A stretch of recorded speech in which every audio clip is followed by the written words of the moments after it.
In this episode of the Real Sales Manager podcast, it was a great pleasure to have a conversation with Lennart Sigterman, a hugely experienced sales leader with a very successful career, mostly with Philips Lighting and Signify, heading both consumer and professional channels in Benelux, and who had an amazing experience as global commercial excellence leader. He's capped off his sales and commercial leadership experience with a general manager role for Daikin in the Netherlands. We discussed a wide range of topics focusing on authentic and servant leadership, especially how as a leader you want to have a deep understanding of your people, your boss, your stakeholders. And while using the various management tools available to you is important, it is attitude and having courage which shine through as the cornerstones of success for Lennart. For me, it was a hugely enjoyable experience to discuss sales leadership, getting the benefit of Lennart's personal experience and insights. New and aspiring sales managers will gain a tremendous amount from his wise words, and experienced managers are encouraged to listen for the many subtleties and nuances in Lennart's approach. Enjoy.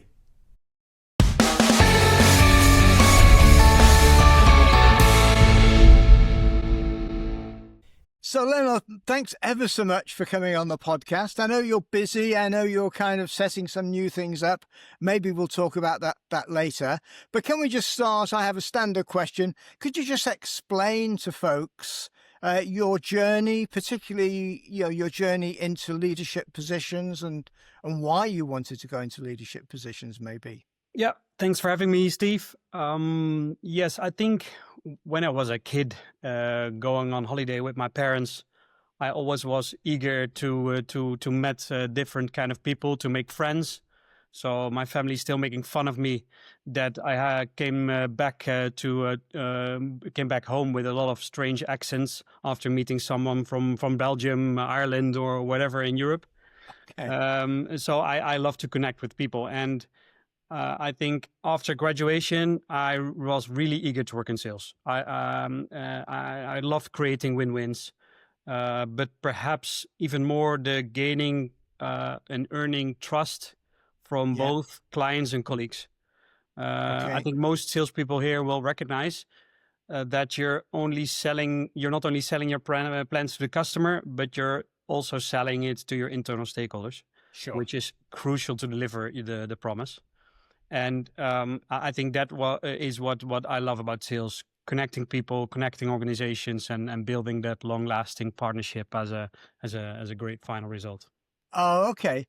That comment you made about picking up accents, there was some research about a year ago, I think, which said it is, particularly for younger people, a sign of empathy that you are naturally fitting in with the people that you're talking. And I suffer from it all the time. Well, thank you, Steve. So let's hope that my empathy will be here and my accent will be as much as beautiful as yours after this podcast. Oh, it's wonderful. It's wonderful. Okay. So you wanted to go into sales. Yeah, I get that. Why did you want to go into sales management? Yeah. So after, I think, 5 years, I realized that constantly deepening my technical B2B knowledge, which I needed to be successful at that time, gave me less energy than improving how we work as a team. So Okay. I think quite early already, I started to develop ideas how I would lead if I were the manager. And eventually I felt I was already doing it before having the title. And to be honest, that is because of the manager give you that platform, right? So having the strong relationship with your manager who gives you the floor and the space to do what you love, had that shift in energy. I think you have to listen to that, and so the becoming a sales manager was for me quite, let's say, logical next step. Yeah. Okay. And so it sounds as though you had a lot of support though in making that step. Definitely. Okay. Because I talk a lot with aspiring managers or new sales managers, because it is quite a step for a lot of people. It's emotional, that transition. Um, and some people find it a real struggle. Others just take to it naturally. It sounds as though it was just a natural progression for you. Were there challenges making that step, though? Yeah, the step is natural, as you say, but when I found myself as a sales manager, it was it was a different cookie, of course, because as a key account manager, you control your own rating as well as performance based, but also attitude. If you don't have the experience or performance, you can compensate a lot with your attitude. Okay. And your personal ambition as a manager is becoming irrelevant to your team's success. Of course, the attitude Okay. and energy can be very infectious, right? But Yeah. overall, if you're really on it and they see that it's about yourself, the angles are on yourself, Yeah. it can scare off very easily. For So sure. so to be a manager, you need to tap into a completely different skill set. Right. Right. Uh, Okay. Well, that brings us very nicely to the second question I tend to ask. I mean, from where you were sitting when you moved into sales management, and I guess it may be different now, but what do you think are the real characteristics, the attributes that go to make somebody successful as a manager? Well, it's understanding how the people in your team wants to develop and grow, and Okay. why are they part of the team, or what they want to accomplish. And if you're able to understand that, then you can Okay. combine the individual goals and personal growth plans into one team plan. This is a Okay. very short sentence, which takes months and some years in some teams, but I Yeah. think this is the basic of every successful full team. So if you're as a manager capable of seeing what drives the people on the personal level, and Okay. can combine that personal drives into a team ambition, Yeah. then you're good to go. Okay. Well, I'd love to come back to, you talked about a team plan. I'd love to come back and talk to you about planning because I know you've got a lot of experience there. But how do you go about gaining that understanding of the people in your team? Is it just, I mean, are there any particular tools you use, or how does that work? You can't just read an HR file and discover what's No, driving indeed. people. I think, account planning in general, I think some account managers loves it. Most of them hates it. Okay, we'll come to It's that. it's probably the rhythm in your team, and it's the opportunity to build the rhythm and sync with other teams. By the way, as well. Yeah, For me, it's purely a leadership in action. And it comes from all different kind of forms, as you probably know. right. Indeed, the first step of planning, as I already mentioned, is understanding your team and stakeholders deeply. Who are Right. they? What drives them? What norms, egos, personal values shape their behavior? Okay. And if you fix that from a personal perspective, then you can move to the team. So then it's time to agree how we want to interact. How do we speak up on each other? What level of freedom do we need to perform as a team? Okay. So this is the basis, basically the culture in a team. As you know, Yeah. collaboration does not happen at all on KPI level. It Right. is it is on identity level. And obviously, the KPIs are a part of that journey. Okay. Uh, What do you mean by it happens at identity level? Um, a lot of in a meeting room when there is Hmm. discussion on a specific KPI Yeah. or process or some target. In my experience, in more than the half of the time, the discussion or the conflict is not about the content, is not about the process at all. It's about behavior. It's about how people feeling themselves in the team. Are they feeling safe? Are they feeling seen? Um, Yeah. um, are they understood? And I think this is a huge opportunity to dig into that Yeah. before going into the planning phase. Because if you fix Yeah. the let's say the language in the team to also Yeah. discuss behavior, to also discuss your emotions of the day, Yeah. or your personal story and ambitions, Yeah. you create a space where the team is much better capable of having the honest dialogue, and Yeah. you can let's say save a lot of time with that. Yeah. For sure. For sure. What interests me is how you actually create it, though, because I've discussed it with different managers. I mean, some people are quite authoritative about this and say, this is the team I want to create and the behaviors I want. I'm not sure that works all the time, but is it totally democratic? What's your role as the manager in creating that? Yeah, so of course, no, it is not purely democratic, but it takes two to tango here. So the leader is setting the tone. Okay. He or she sets the example, Yeah. and for me, leadership is the behavior of the leader. It's not that complex. Right. I've worked for fantastic leaders where Yeah. I really want to follow. So this is for me leadership. Are you Yeah. willing to give up your own freedom to follow some leaders in behaviors, in things you need to do? And Yeah. and if leadership is executed well, the team is willing to follow that leader into a Right. common goal. And of Okay. course,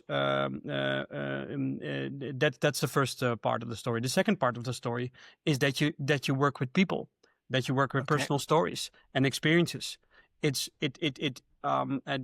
you need to leverage. Otherwise, you're not making, let's say, the best out of the experience and knowledge is in the team available.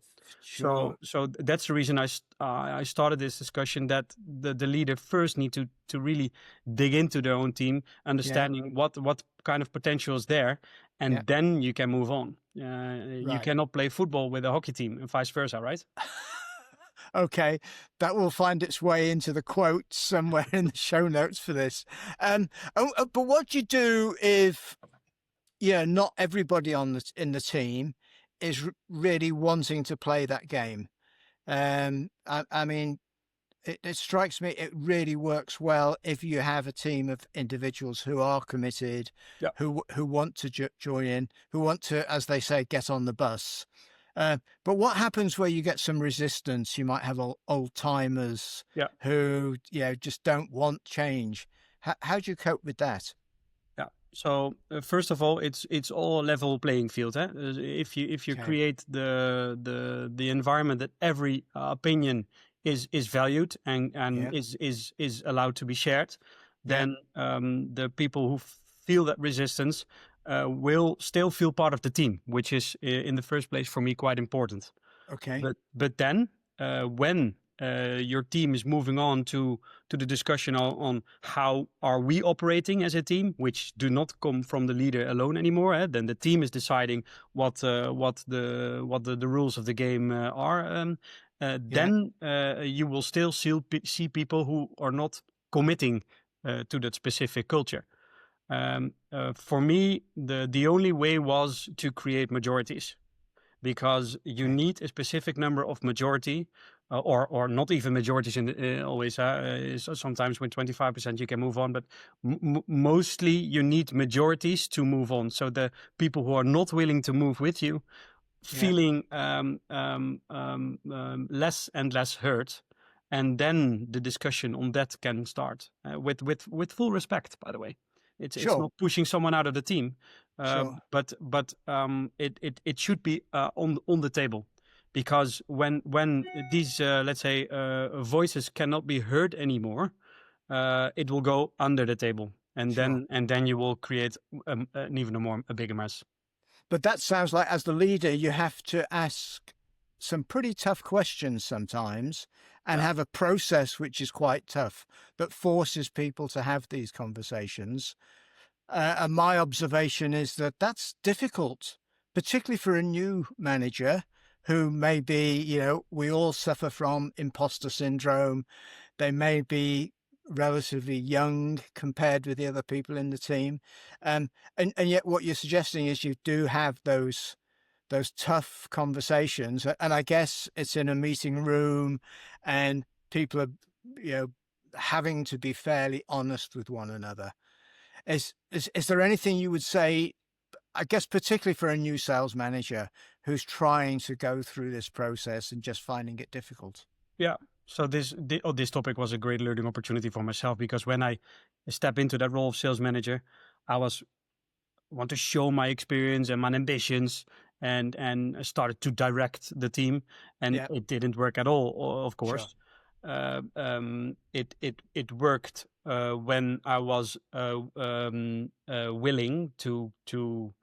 um, keep my egos a little bit more away, Yeah, and first of all, to talk about that. Hey, I feel that my ego is coming up here. What's happening? Why I am acting like a different person now?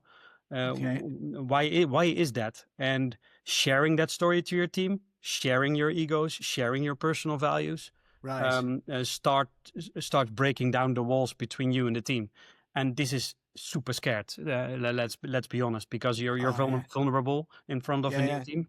But I've seen younger managers coming up and shown their vulnerable power, so to say, yeah, in the first place, and the reaction also from the very experienced professionals in that team are always okay.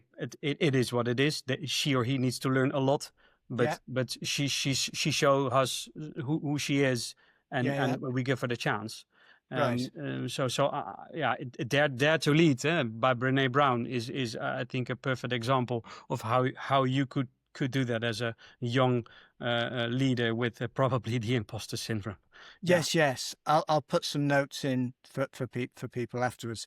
So, I mean, a couple of things you said there. One is, I don't think you used the word, but a lot of people talk about authentic leadership. You know, showing the team who she is for me part of authentic leadership. But it also requires a lot of courage to be able to open yourself up, expose your vulnerabilities to people you know, you need their success for your success. Um, so that's just very interesting, that it's having that almost moral courage to take that step, to open yourself up, to Yeah. force these conversations. And from what you're saying, but going through that, that's the foundation that you need before you can then go on to create a go-to-market plan or Yeah, maybe whatever. one thing before that, Steve. It helps when you know where you want to go as a leader. What is your mission? What do you Yes. want to achieve? And if Yep. that is fully clear for yourself, then you can, let's say, share that vulnerability, because everybody understands why you're doing it. Yeah. I want to move this with this team to Yeah. Yeah. that place. Let's go. Please join me, Yeah. Yeah. and help me and the team to come there. That's a total different angle than this is the way, my way, highway discussion, Yeah. Yeah. where Yeah. the team can be very impressed by a leader, by the way, with his Oh, experience or with her knowledge, yep. but as a team member, you will always feel a little bit unseen. I believe. Yeah. Yeah, yeah, yeah. And if you are very authoritative, it may work in the short term, um, and because people have some certainty, but Yeah. they're not truly bought in. Do you take it to the level? I've seen some managers almost draw up a charter for their team and list the behaviors, list the expectations, put it on a piece of paper. Do you go that far, or is it just in people's minds? It is a method, Steve. So in some teams, I did the same, but Okay. it's always co-creation then, right? So it's Yeah, a yeah, team who decide on their behaviors, and then you have the 10 rules or whatever. yeah. And some teams, it is a little bit over engineered, so to say. Okay. I think the culture is the behavior, which is not on on the poster, right? Yeah, yeah, And sometimes it helps to put it on the poster, but yeah. sometimes it's just not need. And the culture is so strong that everybody feels it. Yeah, Yeah, and it's something that you live and breathe rather than, exactly. no, I need to go to the poster and see what it says. Oh Uh, yes. I did a workshop about a year ago helping a manager in this, and we actually got to the stage where the team were going up to the flip chart and writing things on, and then they all signed their names, Yeah. and that was very powerful just to use simple little tricks like that. Um, okay, can I just come back to you because I asked you about characteristics or attributes for a new manager, and you came straight back with understanding people. Is there anything else you look for before you appoint a manager these days, or things that you look for in Yeah, so individuals? understanding and the people is number one. Yeah. I think number two, and then probably we're coming to the topic of planning. Is he or she able to show the rhythm and Okay. show the rhythm at moments that it's hardest, right? And are you showing up on the Friday morning check-in meeting, Yeah. prepared and fresh when the Thursday night was a personal interesting night for you and the management team Sure. above you? Uh, Right. you know, you feel the tension. So the Thursday Yeah. night, you had a great evening for your own career, probably with your own Yeah. Yeah. stakeholders, your own Yeah. sponsors, and then the Friday morning 8:30 morning meeting, you showed Yeah. up well prepared. That's Yeah. for me keeping the rhythm even when it's hard, or keeping the rhythm when we discussed that we should not do any crazy commercial stuff before the end of the closing financial year, and you keep the promise to your team. This is for me crucial to be reliable, credible to your team. So Okay. that's more the hard part. We started with the heart, and now we're Yeah. going to the hard part. Are you able to keep the rhythm? Oh, okay. Yeah. Can you just explain a little bit more? I mean, I think we all know that crazy things do happen at the end of quarters. Um, and sometimes, I don't know, are you saying sometimes those things are justified? Sometimes they're not? What? Yeah, I have a lot of discussion with my senior leaders in the past on this Yeah, topic, yeah, to be honest, because yeah, I was a little bit a rebel on this. So let me start to say this. Of course, there is no longer term without a strong short term. So right, yeah, especially when your company is on is listed, yeah, predictability is a crucial KPI in order to be successful yeah, for your shareholders and other stakeholders. So yeah, let me start by saying this. But we should also include the cost of these short-term actions. There are so many times that after yeah, prox 6 months, a wholesaler called me and said, "Hey, you pushed me that extra 500K, then I didn't sell out. It's still in my warehouse, including my costs. Can we talk about that costs and can I send the goods back?" So we should understand what the costs are of those short-term actions. yeah, If this is then still the decision we want to make as a company, okay, then it's business. Then the okay, short term is then in that case probably more valuable. But okay, we should see it as a whole. It's not just a short term action. yeah, yeah. It comes with a cost. And presumably, I mean, there are some hard costs. Yeah, if you're putting extra stock into a distributor, there's hard costs for bringing it back. But would you also say there's costs in terms of the relationships Oh, that, sure. because you talked about trust early on, Sure. and, when you push people at the end of a quarter, in some ways, you've built up trust and then you start taking it away because you're demonstrating it's about what you want. Yeah. How do you approach that? That is a very strong addition from you, Steve. So that was the hard part, and then the soft part, because your own credibility to the customer, maybe as a leader, is already at stake. Yeah, yeah. But what about your team? Because he or she is building the account planning with their customer as well, Hmm. including reordering points on stack levels, on the kind of things. But then he or she needs to go back to the customer. Oh, I have a question from my management. Please, would you? Yeah, yeah. You see that in some occasions, the year after, customers will wait until the heat of the moment is there again and make Uh, advantage of that situation. So yeah, yeah. it is at the end of the day, you lose more than you will take into account in your business case, deciding to do that short-term action, including the personal credibility of yourself, but that's your own decision. But even worse is of your people. Yeah. Right. No. You talked about sometimes having quite robust conversations with your management. How important is it for particularly new managers to set that relationship with their boss? I mean, there is a sense that you have to manage upwards, you have to set expectations. And clearly senior leadership have the right to say, this quarter we understand that we need to play a short-term game. But how important is it for you to have that relationship set with your manager? You've talked a lot about relationships with people. Very important, because they provide the space you need to lead, right? Okay. So when becoming a manager, it is very important to start becoming credible to your manager. So you're trustworthy. You do what you say, but you're also there to speak up, because they know then what you feel and experience. And if executed well, you will notice that the manager will give you more and more space to do what you need to do. And I think this is where the magic happens, because your team feels that.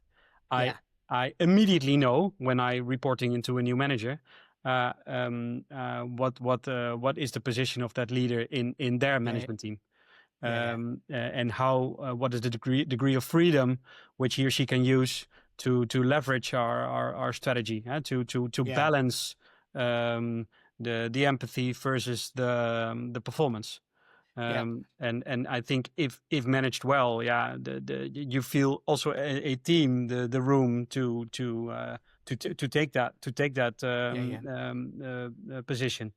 So and it's also the other way around. So if I had a new sales manager in my team, the first thing is of course the relationship between he or her in that team. She can take the lead there, but then it's the game between me and the manager to let's say discuss how many space they can earn to deliver that performance in the end of the day. And I often hear that phrase, earning the right or earning the space. And I guess as a first-line manager, you give more space to some of your salespeople than others, and that's quite right. But senior leadership do the same to sales managers. I spend a lot of time when I'm coaching sales managers, particularly more junior ones, around how they manage that relationship upwards and to the side, to colleagues in the technical support teams and whatever, as well as the relationship with people in your team. Okay, so you gave me understanding people and ability to show the rhythm as the top two attributes for a sales manager. Is there a third, or is that it? For now, I think these two are the starting points, and of course there are third, fourth, and fifth. But for now, this is it. I think, yes. Okay. Could I then come back to this whole business of planning, which you've mentioned a few times? When we talk about planning, sales planning, maybe account planning, but if we focus on sales planning, what does that mean for you? Is it a spreadsheet, or when we just use the word planning, what does it mean? As already mentioned, planning gives structure without stepping into micromanagement. It can create psychological safety, alignment, team momentum, and when done right, planning turns strategy into shared strong behavior. Right. So I think first we discussed that now quite intensively, is that growth environment in the team. Yes. And then it's about indicate the KPIs, the shared KPIs, including value and development, not only results. And this is for me quite important. Okay. Value comes out of much more things than only the hard results. Number of you know them, the number of visits, number of Yeah. quotes, hit and win rate, of course, sales growth at the end of the day, Yeah. but Yeah. also predictability on it. Yeah. Are Yeah. you able to deliver what you would predict a quarter before? Okay. Okay. Um, you said it gives structure without micromanagement. Again, in practice, a lot of people struggle with that. I'm not sure it's a balance, but recognizing the difference between the two. How do you go about that? Because is it just a question of degree?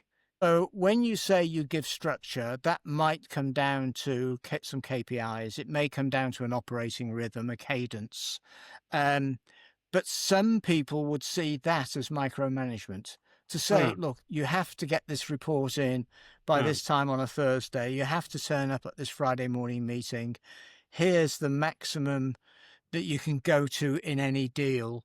Some people see that as micromanagement, but you would see that, I think, as structure. Is that right?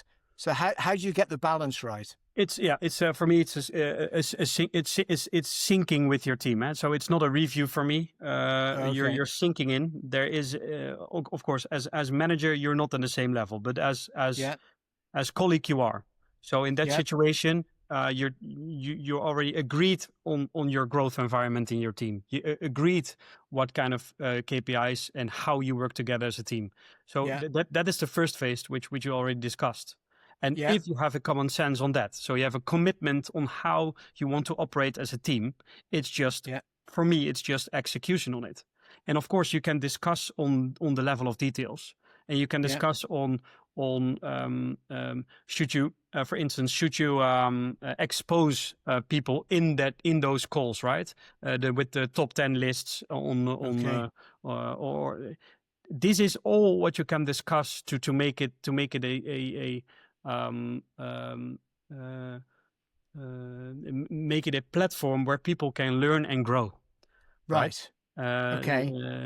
This is it for me. It should be a platform where people can learn and grow, and you will feel that right away when things go wrong because the KPIs are not met, Mm-hmm. the targets are behind. Mm-hmm. Then it's up to the leader how you deal with it.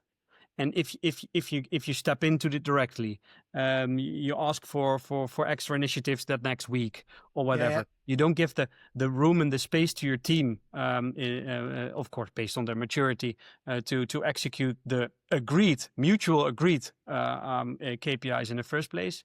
Then Right. it's for me not micromanagement. Then you let's say speak up and align on your common goals. And Okay. ideally, Steve, these weekly check-ins or sync meetings or Yeah. whatever you want to call them should not be managed by the manager by himself. Of course, he or she should be there, as I said. Yeah. Yeah. You should show your commitment. Yeah. Yeah. Ideally, the discussions on the content are in the team. Yes. Yeah. Yeah. It's not a two-way conversation, Yeah. manager Yeah. and team, right? Yeah. Yeah.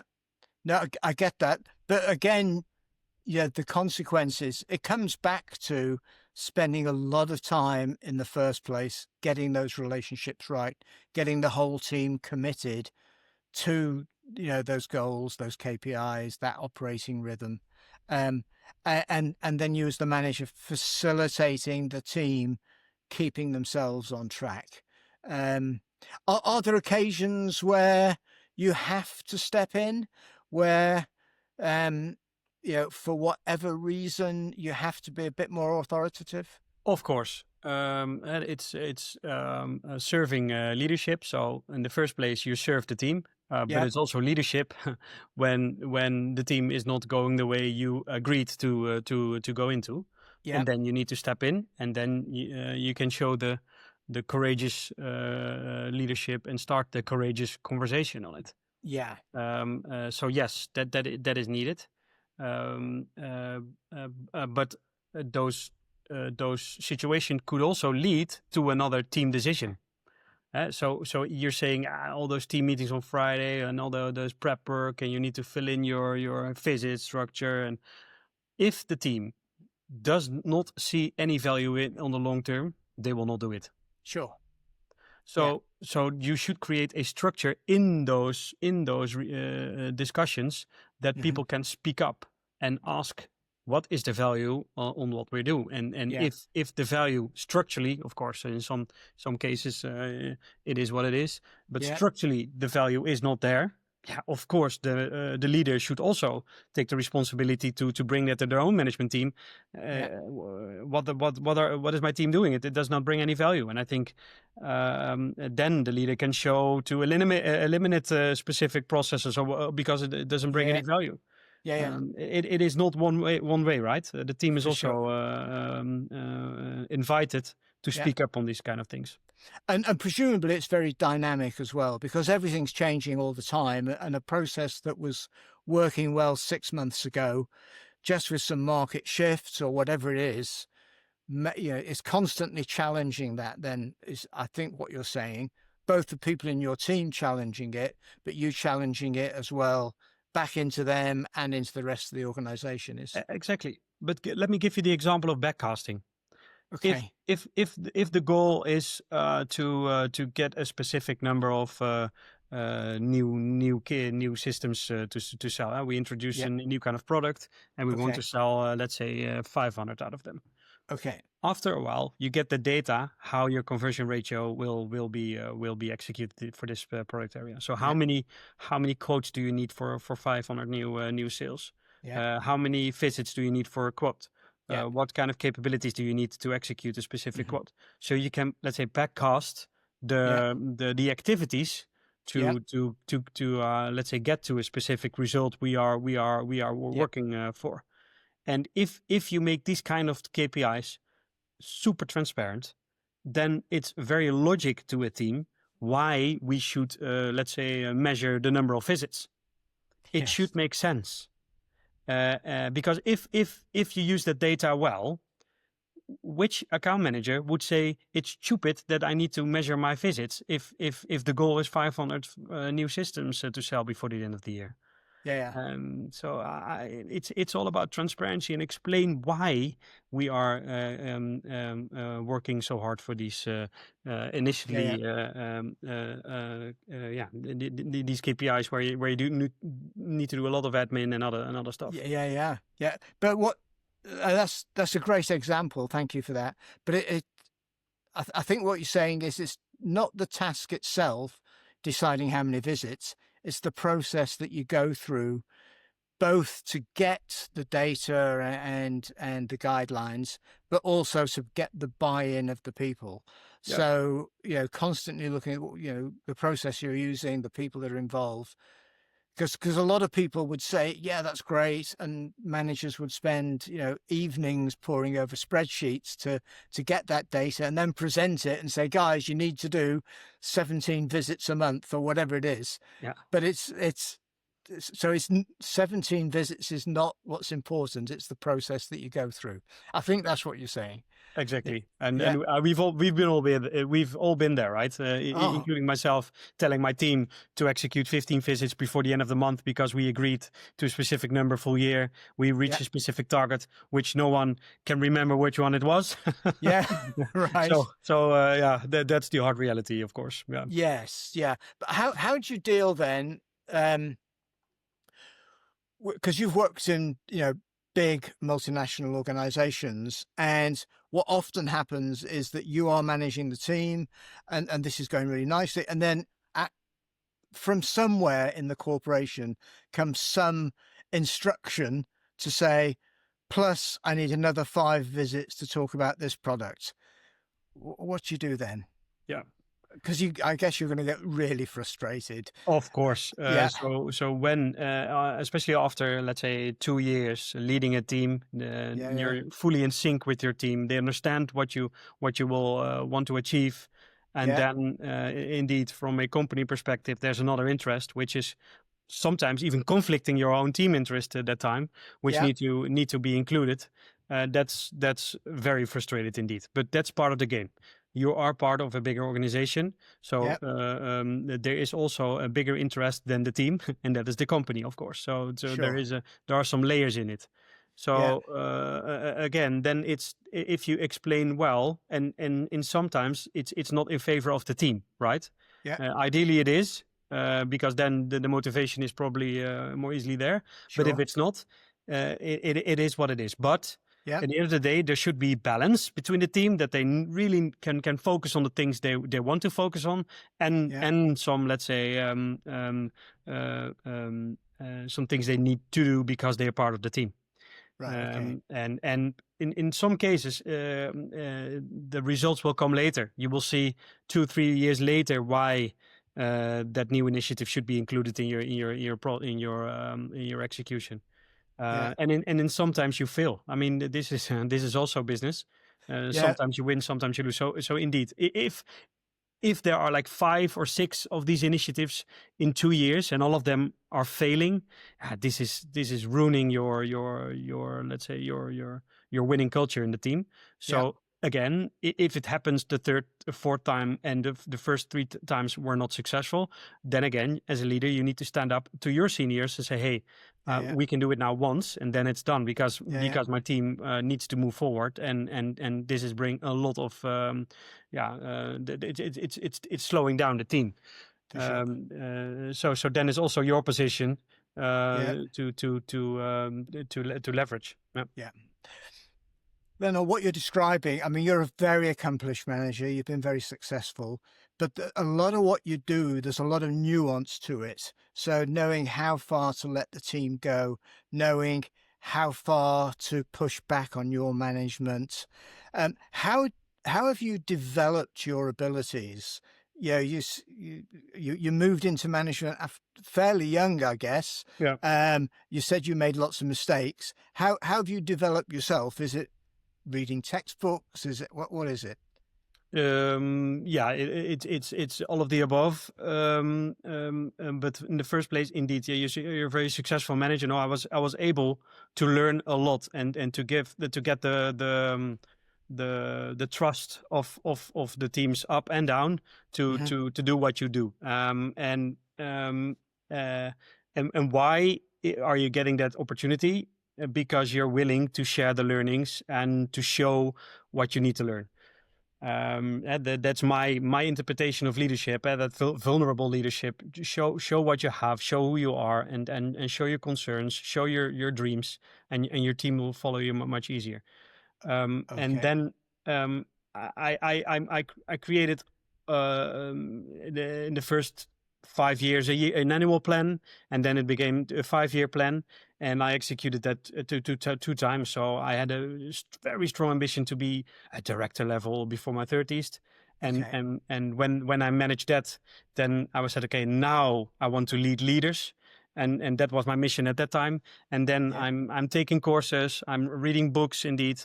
Okay. But the best advice is to get yourself some great sponsors and coaches on the floor, Right. because they see how you're performing, Yeah. and they can give you the feedback or feed forward right away, Right. this has even in your team, by the way. Some Sure. coaches are Yeah. Yeah. can be in your team, the Yeah. very Yeah. experienced sales managers. Yeah. um, and that was a kind of a flywheel for me. So the willingness of myself to show myself on the podium Yeah. Yeah. created even more interest, giving me harder challenges in terms of teams and performances. So it seems a lot of it is attitude. It's Yeah. you use the word growth a lot. Growth for people in your team, but also growth for yourself. And it's that constant, striving to make yourself better through whichever way you can is what's coming through, rather than, a specific technique or Yeah. anything. So and there are multiple ways to experience that growth, right? Hmm. So a compliment can be, you did a great job. That can grow your specific confidence whatsoever. Yeah. When a leader, you're focusing on on creating the culture of where people can grow the hardest that they want, and can go on the side on the barriers of their comfort zone, so to say. Yeah. If you experience that as a leader, that people are growing in your team, you don't need flowers. You don't need a bottle of wine at the end of the year. Just experience that Yeah. Yeah. they're taking that hard conversation or taking that podium Yeah. or bringing that deal in. That's enough. Yeah. Then that's just a great feeling. And for me, this is authentic leadership. If you don't need the confirmation on a daily basis that you're a great leader, Yeah. great guy, but Yeah. you just experience what's happening, Yeah. and you enjoy that. Yes. Yeah. People feel that. Yeah. If Yeah. that is the way you're in the game. Okay. So presumably you're not saying don't buy the bottles of wine or whatever, No. but that's not what it's really about. Exactly. Yeah. Exactly. Yeah. Including promotions. It's part of the game, and I loved Yeah. to get a promotion. Of course, I loved Yeah. to get a raise. And no mistake about that. Sure. But that's only the short term. Yeah. The long term is you hire a big talent in the team, and you agree. Okay, from now and 3 years, we will work with you to this or that level. And in Yeah. the end of the day, they become your successor in your role. I mean, there are some occasions that this happens, and Yeah. this is my most joyful experience. If For sure. people in your team are able to step in your Yeah. in your roles. Yeah. Can I just come back on one very specific thing you said, because this fascinates me. So you developed annual plans, but you also talked about a 5-year plan. That's very unusual for sales leaders to have 5-year plans. Well, why did you do that, and what motivated that? The 5 years plans are personal plans, Steve. Okay. So Okay. what kind of building blocks do we need to add in my basket to become a better leader of myself? No, when it Right. comes to business, and mostly my experience is stock listed companies. Yeah. There are companies with a 5-year plan. I just work for a Japanese company.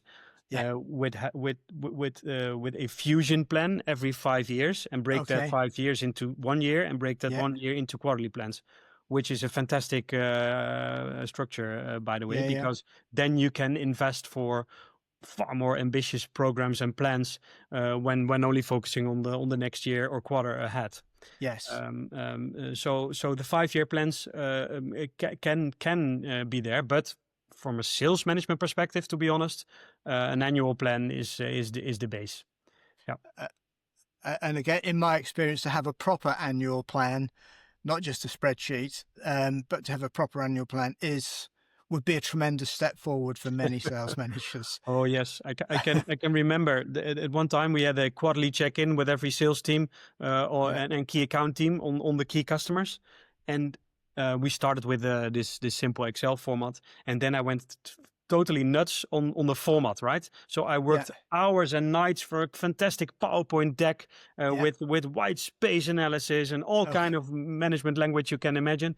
And then I sent it to the team. Okay, team, we have a quarterly check-in within a month. Please prepare this deck.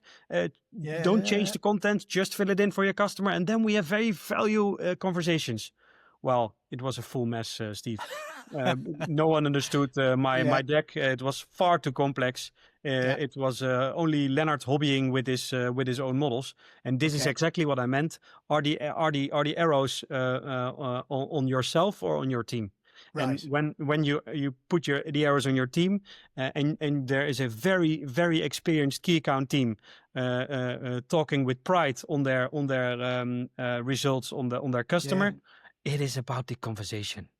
And of course, we need to look to a specific number of metrics we decide as a team. But there are a lot of different forms on getting there. Again, I see there is a temptation to hide behind those forms and those PowerPoint decks and not get into the true conversation, which is where the magic happens, the growth happens. Interesting. Lennart, I'd just like to kind of summarize where we are in the conversation right now, because I have a big question that I'll ask you after a quick break. But to summarize where we are, what would be your top 2 or 3 tips for a new sales manager? If you had to give them, 2 or 3 pieces of advice, what would it be? From a general perspective, and I think we discussed it extensively during this conversation. Leadership is not a title or a job; it's the attitude. So don't wait becoming a sales manager to act like one. Just do it. What would you do if you're in the feet of your manager? Right. So act like the leader before you have the title. My personal opinion is that providing the feedback to the team or feed forward, including reflect on your own publicly, helps a lot, because people understand how you think, and that's not only about pointing out to others, but also willing to show yourself in the center of the arena. So if you're in a meeting with a lot of people and you're openly sharing what you could have done better without destroying yourself, of course, it shows that you really care about the improvement. And I think lastly, have the courage to just step in to lead. I had a great coach, and he helped me to visualizing stepping into the arena. And so, are you someone sitting in the audience, or are you on the podium? And if you're on the podium, you deserve some respect in the first place, because you're willing to step in. And a lot of people are feeling great joy sitting in the backseat during their full career. And if you're willing to step in, sit behind the wheels and take the steer, I think it will provide the respect you need to just go, to just lead. Have the courage to lead, Steve. And that's how you learn as well. Exactly. Yeah. Lennart, there's some amazing things coming out of this. Can I? We're going to take a very short break, and then if you're okay, well, I know you're going to be okay with this because of what you've just said. I'm going to ask you to reflect on what's been, one of maybe your biggest mistakes as a leader and what you've learned from it, and also what's your biggest triumph and learn from it. Of course. Yeah. Okay.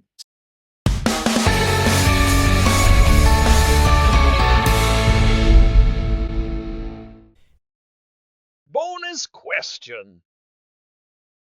So, Lennart, there's some fantastic stuff coming out so far. You've talked about, being willing to step on the podium and show your vulnerabilities. So this section is always about sharing, your biggest, or at least one of your biggest mistakes as a manager and what you learned from it. So what would you highlight? Yeah, I think my biggest learning as a manager came from the point that I stopped trying to be the best seller in the team. So when I was account manager, your job is to be the best seller, obviously. Yeah. And then when you became manager, I thought I need to show again that I'm the best seller. But the problem then is that it's not scalable, because it's all about yourself. And if you're taking over the deals, taking over the problems, those leaders grow their probably own success, and people admire them because they're doing the job tremendously. Yes. But the team is not growing. And in Philips, we had a saying on this: under big trees, it does not grow anything, right? Okay. So it's chopping off your own tree and. Sometimes to keep others in the position to be able to grow. And this is very easily said, because when you need to take the deal now, when you need the new order before the end of the month, why taking the risk on giving the floor to one of your new team members, making that closure while you have the relationship, you have the position, and you can leverage that immediately. And the willingness to take that pain as a leader to not win that deal, this is leadership on the long term. And some say it's stupid leadership because probably you will miss a month. But on the long term, I believe this is what I did wrong in my first role as a manager. And I felt that. And after a couple of weeks and months, you felt that the team members, especially the more experienced one, who were not very impressed by this very young, ambitious guy who wants to prove himself. You felt that they say, "Oh no, boy, there is this guy again." And then the problems start. And then I had the honest conversation on it that I need to stop that showing that behavior. I wouldn't say every new sales manager goes through that, but it is so difficult because you are probably the best salesperson, and as you say, to let somebody fail, to maybe fail as a team at the end of a month or end of a quarter is very tough. Very tough. And who is your customer? Huh? So as a sales manager, maybe, and this is probably not a popular opinion, maybe your most important customer is now your leader, who's taking note of your forecast instead of the customers. And then you see that behavior. I just need to bring in the numbers, and then my customer is happy, while the real customers are probably with a full warehouse and without any sellout. I just reflecting on that. That's again, I use the word courage, which is just so important for a sales manager. Okay, interesting. What about your biggest triumph? What's happened that's made you the most proud as a manager? Yeah, this is not a very big surprise probably after this conversation, but my most proud moment is when a team is becoming self-sustaining. If a team is correcting and praising each other for bringing the performance, taking responsibility in the rhythm, as we already discussed today. So I think we need to sit together as a team a bit more, because we need to discuss this or that. Or Lennart, please skip the Friday. I think everything is under control.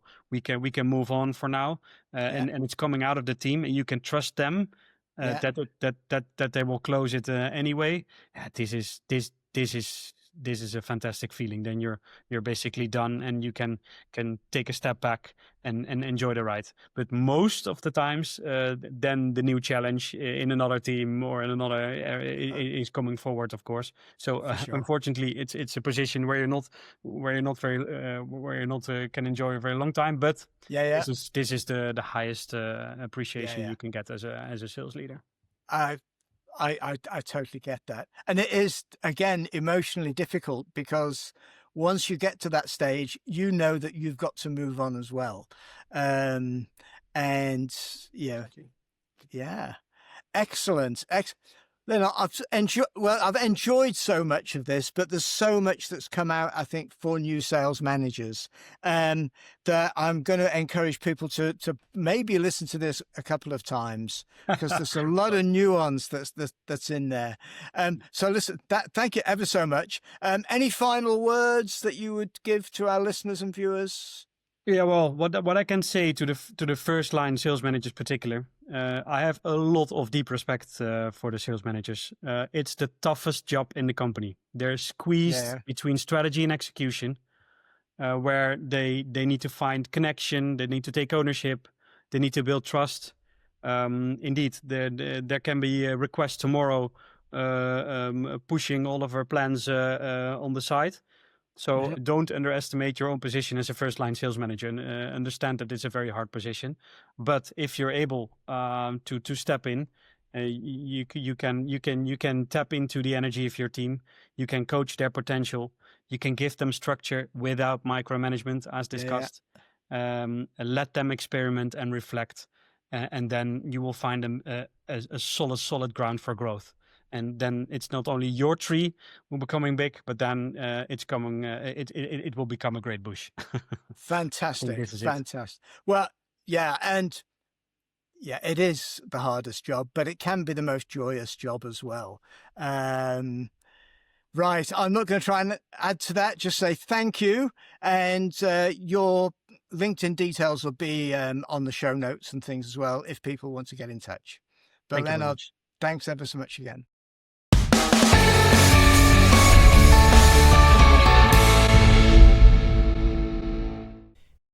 If you're an aspiring, new, developing, or an experienced sales manager in complex business to business, or you know of someone who is, you may want to go to www.realsalesmanager, that's realsalesmanager, all one word, .com, to learn about our unique blend of training and coaching to help aspiring sales managers to decide if it's right for them and how to go about getting a job, to help new sales managers get as effective as possible, as quickly as possible, and to help developing and experienced sales managers with a personalized program to improve some of their specific skills.